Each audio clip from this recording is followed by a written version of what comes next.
In the previous video, we started reviewing various perspectives on the phenomenon of interest. How have people throughout history thought about the fact that money has the power to increase itself? After all, real goods and services don't increase themselves.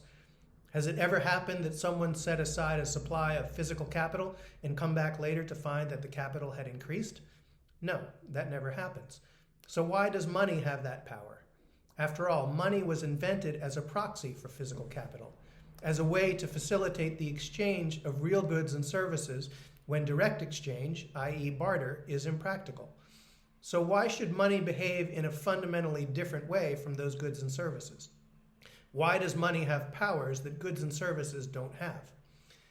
Investigating this question will bring to light some fundamental flaws in the foundations of orthodox economic thought, and Silvio Gesell's analysis will stand out in contrast by virtue of its consistency with the laws of nature and its straightforward logic. As I've discussed previously, most people are turned off by the subject of economics because they just can't make sense of it. Because they don't understand it, they judge themselves as being intellectually inadequate. But what they don't usually consider is the possibility that the reason they can't make sense of it is because it just doesn't make sense. We've all unconsciously accepted and internalized the notion that money earns interest, because that's the way it's always been. Another universal economic principle that we've all accepted and internalized is the idea that when someone provides us with a useful product or service, we should expect to pay them for it. But what happens when we use the services of a bank? Banks provide us with the very important and useful service of safeguarding our money, giving us access to it whenever and wherever we need it, and paying it to other people when we tell them to do so. And in exchange for providing us with these useful services, they pay us. How does that make any sense? Is that consistent with how everything else works in our economy? Can you think of any other example in the entire economic system where businesses pay us for the privilege of providing us with valuable goods and services? There's clearly something very strange at work here. Two universal fundamental economic concepts come directly into conflict with each other when we put our money in a bank and earn interest. So what do we do when we're faced with a situation in which two things we believe to be true come into direct conflict with each other? I would argue that the fact that we've all unconsciously accepted an irrational situation at the heart of our economic lives is a big part of the reason why we generally turn away from the subject of economics. When we build our lives on an irrational foundation, we have two choices. We can either examine that irrationality and try to make sense of it, or we can turn away from the subject entirely and just ignore it. And when it comes to economics, most people choose the latter option.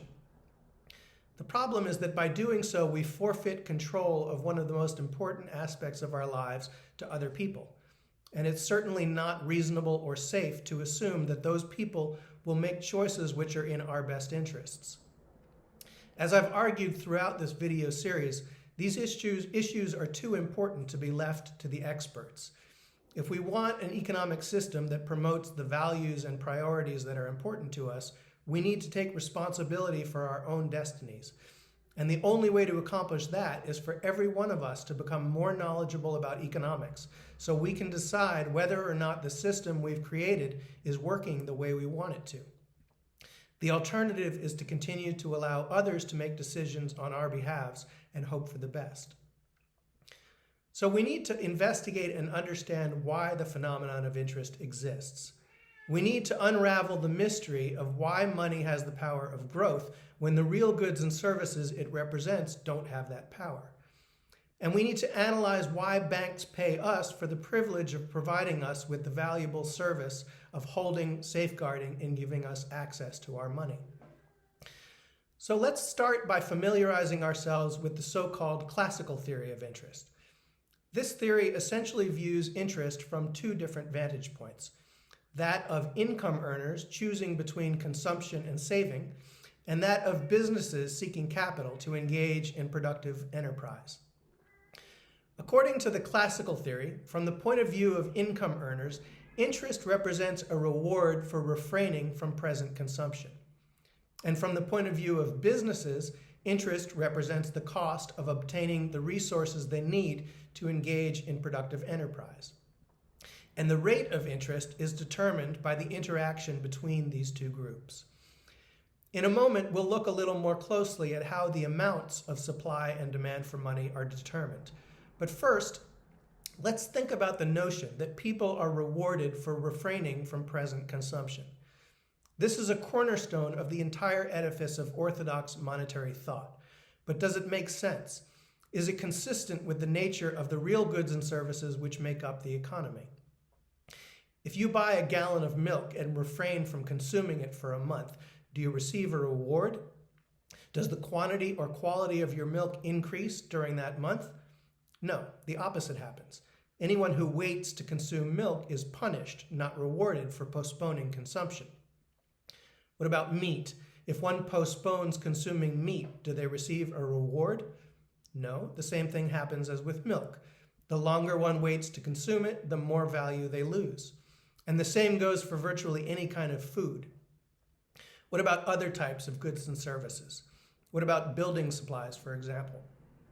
If one has a warehouse full of wood, cement, iron, and hardware, and postpones using those materials, does one receive a reward? No. Again, if anything, the opposite happens. Heat, cold, moisture, lack of moisture, insects, mold, rust, etc., all attack physical capital as time passes. Furthermore, the ownership of capital requires the owner to take precautions against theft. So heating and cooling systems, alarm systems, security guards, insurance policies, etc., all represent costs of postponing consumption of physical capital. What about technology? If one buys a computer and postpones using it, is there a reward for doing so? Obviously not. In fact, in addition to all of the threats we just mentioned, technology loses value with the passage of time due to obsolescence. If you pay $1,000 for a computer today and postpone consumption, will anyone pay you $1,000 for your unused computer 5 years in the future? What about clothes? If you buy a warehouse full of today's latest fashions and manage to protect them from physical threats for 1, 2, 3 years, will you be rewarded for the postponement of consumption when you try to sell them? No. The clearance rack that can be found in almost every clothing store is evidence that the opposite will occur. So it's important to note that the foundational assumption of the classical theory of interest regarding the supply side of the equation, that is, households who postpone the consumption of their income, says that money behaves in the exact opposite manner from virtually all forms of physical capital. So the notion that people should be rewarded for postponing consumption doesn't seem to be consistent with how things work in the economy of real goods and services. This is an important thought to keep in mind, but for now, let's get back to analyzing the classical theory and examine the dynamics of the supply and demand for money more closely. The supply of savings is determined by the collective actions of income earners as a group. When households earn money, they can either use that money for present consumption or they can save it. So how do they decide what portion to spend and what portion to save? There are certain types of expenditures which are more or less mandatory. This would include such things as food, shelter, clothing, transportation, medical care, etc. And there are other items which are discretionary, for example, travel and leisure. Generally speaking, spending on the first category is less dependent on the level of income because they're basic necessities. People need to eat whether they're millionaires or minimum wage workers. The category of discretionary expenditures is much more sensitive to changes in income. Someone who's just scraping by is unlikely to spend much on travel and leisure. But as income rises, the tendency to spend money on those sorts of things increases significantly, while spending on the first category of essential goods and services doesn't change all that much with rising income. So the tendencies to spend money on various categories of goods and services determines what's left over for savings from a given quantity of income. Economists created a concept called the propensity to consume to describe how households divide their income between consumption and savings. A benefit of saving is that money which is not spent on present consumption can earn an interest. This is the reward for postponing consumption that we just discussed. Obviously, the rate of interest influences how households decide to divide their income between consumption and savings. Classical theory makes the reasonable observation that as interest rates rise, households have a greater incentive to save. If one can earn 5% on their savings, there's a greater incentive to abstain from present consumption than if they can only earn 2%. So based on that logic, graph number 1 shows how classical economists draw a curve representing the supply of savings. On the y-axis, we have the interest rate, and on the x-axis, we have the quantity of savings. The slope of the curve is positive, which means that as interest rates rise, the propensity to consume will drop, since the reward for refraining from consumption is greater, thus increasing the supply of savings. On the other side of the equation, the demand for savings is represented by the aggregate behavior of entrepreneurs as a group when they decide how, when, and what resources to devote to productive processes. Obviously, capital does not result in productive activity all by itself. A pile of bricks, a bunch of machines, and a supply of raw materials don't magically result in a factory generating economic output. In order for output to be produced, someone needs to obtain, organize, and oversee the employment of those resources in order to convert them into products which can be sold on the market. According to classical theory, there's a negative relationship between the rate of interest and the demand for savings. In other words, the higher the interest rate, the lower will be the demand for savings. That idea is represented by graph 2. The reason why this is the case is because entrepreneurs compare the cost of capital with the expected returns on their prospective investments. If a business can obtain capital at an interest rate of 5% and generate a return of 7%, that represents a profitable investment. But if the interest rate rises to 8%, that same investment will no longer be profitable. So the rate of interest determines which prospective investments will be profitable and therefore which projects will receive funding. Thus, according to this logic, if the interest rate rises, fewer prospective investments will be judged as profitable and therefore fewer new investments will be undertaken. And conversely, a fall in interest rates means that more projects will be profitable and therefore there will be more investment.